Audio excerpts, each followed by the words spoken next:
Social media पर जैन समाज के सबसे लोकप्रिय जैन न्यूज चैनल महालक्ष्मी और चैत्र का महीना शुरू हो गया है। आज कृष्ण पक्ष की द्वितीया है। सादर जय जी के साथ घड़ी बजा रही 8 और आपके पास आए हैं फिर एक बार। इन अतिशय चमत्कार का सिलसिला अब रुका नहीं है। कहाँ आपको 3 दिन से लगातार रोज कुछ ना कुछ अतिशय दिखाते आ रहे हैं। पहाड़ी धीरज दिल्ली के दिखाए, रामनगर शाहदरा दिल्ली के दिखाए, और आज आपसे सीधा हम पहुंच गए राजस्थान में और बड़े बाबा के अतिशयकारी फर्स्ट आने वाले आनंदित तीर्थ पर चांद खेड़ी में। दृश्य देख रहे हैं आप, 7 और 8 बैक टू बैक लगातार 2 दिन यहां पर स्वतः वही अतिशयकारी तीर्थ पर देखा गया अभिषेक। 7 तारीख की बात है, सुबह शांति धारा हुई, परिमार्जन हुआ और उसके 1 घंटे बाद फिर देखा गया कि जैसे स्वतः अभिषेक होने लगा। बहुत से भक्त थे, सब देख के आंखें किम कर्तव्य विमूढ़ हो गई, हैरत प्रभ हो गई, जागृत हो गई। कुछ गुपसुआ भी रहे थे, गुपचुप कान में बातें भी कर रहे थे कि ये क्यों हुआ है। यह कोई देवों द्वारा नहीं किया गया, यह कोई रक्षक देवी देवता नहीं किया। यह तो क्या हुआ है, जब सूखा नारियल का पाउडर लिया आपने, थैली में लगाया और फिर आपने उसको रगड़ दिया प्रतिमा पर, उसके थोड़ी देर बाद जल स्वतः आ जाता है। ये दावा भी कुछ का है, पर ऐसे पाउडर जगह जगह मंजन के बाद लगता है हमें ऐसी सूचना कहीं और से नहीं मिलती है कि जी वहां भी ऐसे जल प्रतिमा से निकल आया। इसलिए अपने विज्ञान के अपने तर्क वितर्क कुतर्क होते हैं, पर हकीकत होती है जब अगले दिन भी ऐसा ही हुआ। यह कहां पर हुआ? चांद खेड़ी में जो अभी बनी है ऊपर निर्वाण 24 प्रथम मंजिल पर, वहीं पर इन प्रतिमाओं के अंदर यह देखा गया। गजब की बात है ना। अब क्यों हुआ है, कैसे हुआ है, क्या हुआ है, जिसने देखा है बस उसने तो माना है। तभी तो कहते हैं कि जब कुछ देखते हैं तो उस पर विश्वास करना पड़ जाता है। सुने सुनाए पे क्यों करते हैं आप? देखिए अपने हाथ से जनाब और देखिए इसके बाद। पर हां, इसी चांद खेड़ी में 2023 के गुजरने से 2022 के समय की बात है। फर्स्ट डे फर्स्ट मंथ 1 जनवरी 2022, तब भी ऐसा ही अभिषेक नीचे देखा गया जिसके अब दृश्य आप देख रहे हैं।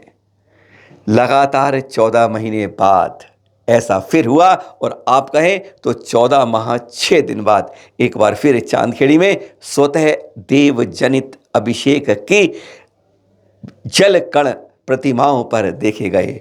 पहले नीचे देखे गए थे, इस बार ऊपर देखे गए। कैसे हुआ, क्यों हुआ, पर जिसने आंखों से देखा उसने बस यही कहा, मेरे सामने हुआ, सचमुच हुआ, बिल्कुल हुआ। है ना गजब की बात। इसलिए तो कहते हैं कहीं ना कुछ इस तरह की बातें आज भी मानने योग्य है कि इस जगहों पर रक्षित देव देवता मौजूद रहते हैं। चमत्कार की दुनिया से बाहर लाकर अब आपको तप त्याग की पराकाष्ठा की ऊंचाई पर पहुंचाते हैं इन दर्शनों के साथ। जी हाँ, अनादि नितंतिड श्री सम्मेद शिखर जब वंदना करने जुड़ते हैं तो सबसे पहले टोंक आती है गौतम गर्धन टोंक, वही के दृश्य। पर यह आप क्या देख रहे हैं, उसी गर्धन टोंक पर आप यहाँ पर मुनि श्री विशाल सागर जी, आचार्य श्री विशद सागर जी के परम शिष्य हैं जो आप यहाँ देख रहे हैं।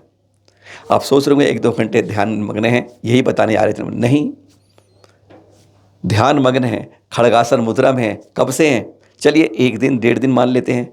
157 घंटे से इसी रूप में सामायिक कर रहे हैं, ध्यान दे रहे हैं, चिंता सब छोड़ के चिंतन में लगे हैं, शरीर और आत्मा के भेद को जानने में लगे हैं। 8 दिन अष्टानिका के उपवास, पूरे पर्वत की वंदना और 157 घंटे यह ध्यान खड़गासुर में लगातार निर्बाध। ऐसी तप की पराकाष्ठा देखते हैं, मस्तक अपने आप चरणों में नतमस्तक हो जाता है। यह पहली बार नहीं कर रहे, इससे पहले भी 116 घंटे, 112 घंटे, 72 घंटे, 56 घंटे, 36 घंटे इसी तरह साधना कर चुके हैं। यह वही विशाल सागर जी महाराज जी हैं, जानते आप 15 जनवरी जानते ना, वो वही घटना में जिनके पर उपसर्ग हुआ था जब वह अपने ध्यान में कुंतुनाथ टोंक पर बैठे हुए थे। जो एक टोंक की बात कर रहे हैं वही घटना उनके साथ, पर उन्होंने अपने हिम्मत को, मन की अंदर शक्ति को रोका नहीं। तब से लगातार इसी तरह उन टोंकों पर ध्यान मग्न, ध्यानस्थ या स्वाध्याय या ध्यान में रहते हैं। कहते हैं जब चैनल महालक्ष्मी की चर्चा हुई 1-2 बार से हुई है तो उन्होंने साफ कहा, जब इस रजकन का इतना फल कहा जाता है तो मैं इस रसवादन से क्यों पीछे रहूं। बस जैसे हर समय वंदना, उपवास, वंदना, उपवास, ध्यान, मग्न चिंतन, यही लगा रहता है मुनिश्री विशाल सागर जी का। धन्य है इनकी तप त्याग की पराकाष्ठा। मध्य प्रदेश की औद्योगिक नगरी कही जाती धार को, धार का सीमेंट भी जानते हैं आप। वहीं पर आज आपको यह अद्भुत मिलन दिखा रहे हैं। जी हाँ, एक संघ के दो साधुओं का दो तो बहुत होता है, दो दिगंबर संतों का, दो श्वेतांबर संतों का, दो स्थानक वासियों का, दो मूर्ति का बहुत देखा है, पर एक दिगंबर और श्वेतांबरों का जब होता है तो सचमुच में मिलन अद्भुत होता है। वह सचमुच पूरे जैन समाज के चिंतन को, मनन को आनंदित करता है। देखिए हमारे संत मिल रहे हैं, हमें भी उस जल की तरह आपस में मिलना होगा, जैसा यहाँ देख रहे हैं अद्भुत संत मिलन दिगंबर साधु और श्वेतांबर साधु का धार के अंदर। यह दृश्य देखिए आप, आनंदित हो जाते हैं। अष्टानिका के समापन के हो रहे हैं। आचार्य श्री कुलरत्न भूषण जी महाराज के सानिध्य में हुआ और देखिए भक्तों की इस तरह सरोवर चारों तरफ महक गया, आनंदित हो गया हर कोई इन दृश्यों को देखकर।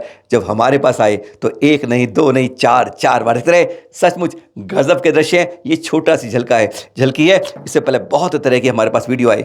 सचमुच हर दृश्य में हर कोई आनंद से सरोवर दिख रहा था। और अब होली के समय में समाधि मरण की सूचना पथरिया के विरागोदय तीर्थ में। ये देख रहे हैं आप संबोधन 6 मार्च के पहले आचार्य श्री विराग सागर जी 91 वर्षीय आरिका श्री विश्व शांता जी माता जी को संबोधित कर रहे हैं। जी हाँ, इन्होंने 7 मार्च को आचार्य श्री को अनुरोध किया और यम संलेहन ले ली। वैसे 16 मार्च 2015 को इन्होंने श्यामगिरी में ही आपसे शूल्य का दीक्षा ली थी। फिर 3 साल बाद शिखर जी पहुंचे थे। शिखर जी उन्होंने 12 वर्ष की नियम संलेखना का व्रत लिया। शुरू से ये रत्नत्रय के तीनों व्रत करती रही हैं। अष्टमी के व्रत, चतुर्दशी व्रत लगातार करती रहती हैं। जगह जगह विहार करती हैं और उपवास की एक कठिन चर्या भी निभाती रही हैं। 6 मार्च को लगा कि अब मेरा आयु कर्म क्षीण होने वाला है, तो आचार्य श्री गुरुवर से अनुरोध किया कि मैं अब यम संलेहन लेकर एक जगह में शांत चारों प्रकार के आहार का त्याग करने के लिए आपसे अनुमति चाहती हूँ और मुझे आपका आशीर्वाद देके मुझे निरापकत्व की भूमिका में उस जगह आरोहित कीजिए। उन्होंने संबोधित किया, समझाया कि अब सब चिंतवन तुम्हें करना है, चिंता छोड़नी है, मनन छोड़ना है, संसार से हटते हटते बस एक जगह पर ध्यान भगवान के अंदर लगाना है। चित्त में कोई किंतु परंतु नहीं करना है, बस ध्यान मग्न के रूप में। फिर बस अगले ही दिन 7 मार्च को प्रातः 6:16 पर इन्होंने अंतिम सांस ली। समाधि मरण बहुत शांत रूप में हुआ। 56 पिच्चियों की उपस्थिति में आपकी समाधि हुई। विरोगदय तीर्थ पर अंतिम क्रियाएं निकाली गई। चैनल महालक्ष्मी व सांध्य महालक्ष्मी हार्दिक विनयांजलि अर्पित करता है। और चलते हैं अब समापन की ओर, तो शिखर जी पर ही चलते हैं इस विराम की ओर। गुरु माँ विशुद्धमती माता जी ऐसी उम्र के अंदर भी लगातार विहार करते करते बस शायद 50 किलोमीटर की दूरी बची है शिखर जी पहुंचने में, और उम्मीद है इस सोमवार 13 मार्च को वहां पहुंच जाएंगी। संभावना है ये 1200 किलोमीटर का विहार कर चुकी हैं। मध्य प्रदेश, उत्तर प्रदेश, बिहार, झारखंड 4 राज्यों को पार करते करते अब शिखर जी के पास पहुंच रही हैं। 13 को वंदना करेंगी, 13 को पहुंचेंगी, 15 को ऊपर वंदना करेंगी। इतनी आयु होने पर भी इस तरह की मन मजबूत है तो तन मजबूत रहता है, और ये सबको एक निर्देशन देते हुए बढ़ती जा रही हैं शिखर जी की ओर। सादर जय जिनेंद्र। कल सुबह मिलेंगे आपके पास एक कुछ खास बात के साथ। आज तक बहुत स्कूल कॉलेज देखे हैं जहां हजारों लाखों की फीस देकर आप पढ़ पाते हैं। कल एक ऐसे स्कूल से मिलाएंगे आपको कि जहां पर पढ़ने के बाद लाखों रुपए वहां से लेकर आते हैं, पढ़ते मुफ्त हैं, साथ में लाख मिलते हैं। दुनिया का एकमात्र स्कूल जैन स्कूल। कल मिलेंगे आपसे। सादर जय जिनेंद्र।